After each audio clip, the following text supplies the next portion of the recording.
안녕하세요. 안양의 생기가득 한방병원 병원장 이희재입니다. 오늘은 셀레늄에 대해서 말씀을 드릴 건데요. 셀레늄은 체내에 여러 가지 작용이 필수적인 미량의 무기질이기도 하고요. 항산화 물질이라고도 합니다. 최근에는 아주 다양한 연구를 통해서 각종 세균성 질병을 예방을 해주거나 또 염증 억제 등의 치료제로도 사용이 되고요. 특히 최근에는 암 환자들한테 치료법으로 많이 사용되고 있습니다. 자, 오늘은 셀레늄이 신체에서 어떠한 역할을 하는지 그리고 섭취할 때 주의점이 무엇인지에 대해서 설명을 드리겠습니다.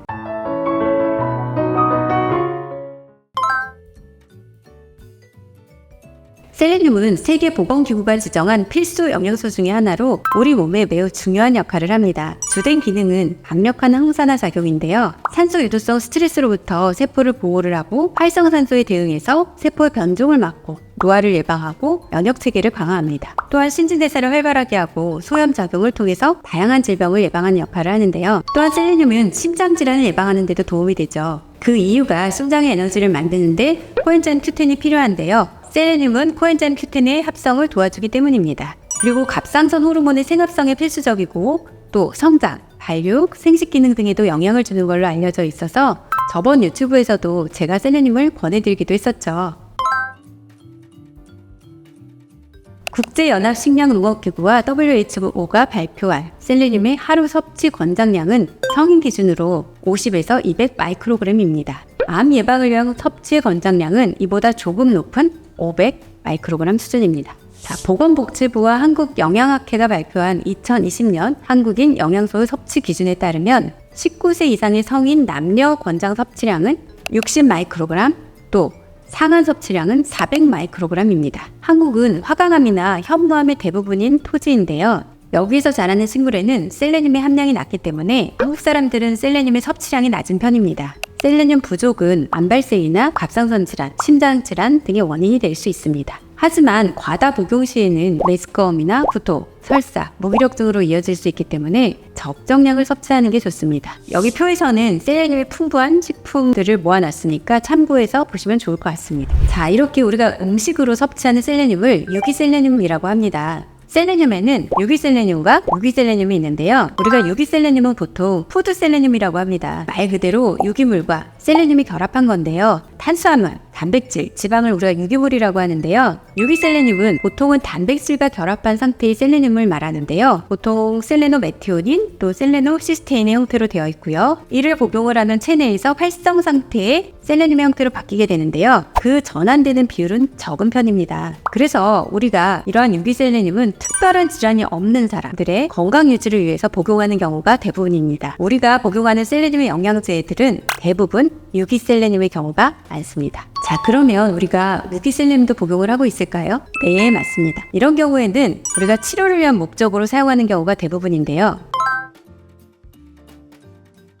셀레늄 치료는 셀레늄의 보충을 효과적으로 도와주는 치료인데요. 자, 무기셀레늄은 유기물과 결합되지 않은 셀레늄을 말하는 거고요. 보통 아질렌산 나트륨을 말합니다. 무기셀레늄은 흡수율이 97% 정도 되기 때문에 병원에서 치료제로 사용을 할 때는 대부분 무기셀레늄을 복용을 하게 되거나 주사로 맞게 되는 거죠. WHO가 권장하는 암 예방과 항암 작용을 위한 섭취량인 500 마이크로그램 뿐만 아니라 항암과 면역을 올리는 방법으로 사용을 하는 것이고요. 경구제, 먹는 것과 주사제 두 가지가 있습니다. 저희 병원의 암 환자의 경우에는 경구제를 복용할 때 하루에 200에서 500 마이크로그램의 셀레늄을 경구로 투여를 하고 있고요. 또 환자의 상태에 따라서 고용량의 셀레늄의 주사제도 같이 치료하기도 합니다. 자, 그러면 이러한 고용량의 셀레늄 치료 효과가 무엇인지를 설명을 좀 드릴 건데요. 세 가지를 설명을 드릴 거예요.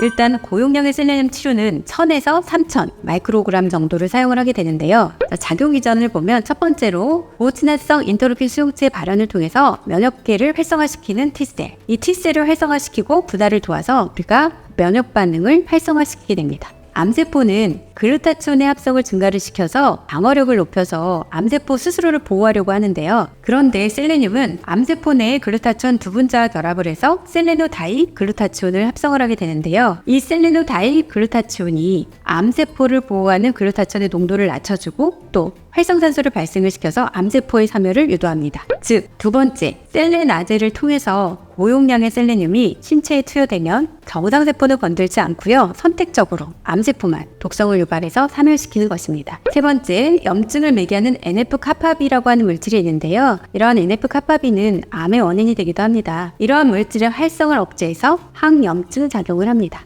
저희 생기가득 한방병원에서는 암의 재발 방지나 면역력 강화에 셀레늄 복용이나 또 주사제, 면역 수액 이런 여러 가지 방법들을 사용을 하고 있는데요. 특히 사기암이나 전이암 환자분들의 경우에는 셀레늄을 경구제로 복용하거나 또 주사 치료를 하고 또 생기가득의 면역 수액 요법이나 고용량 비타민C 요법, 한방치료 등을 통해서 암이 호전되신 사례들이 점점 많이 생기고 있습니다. 그래서 좋은 후기들을 많이 올려주고 계신데요.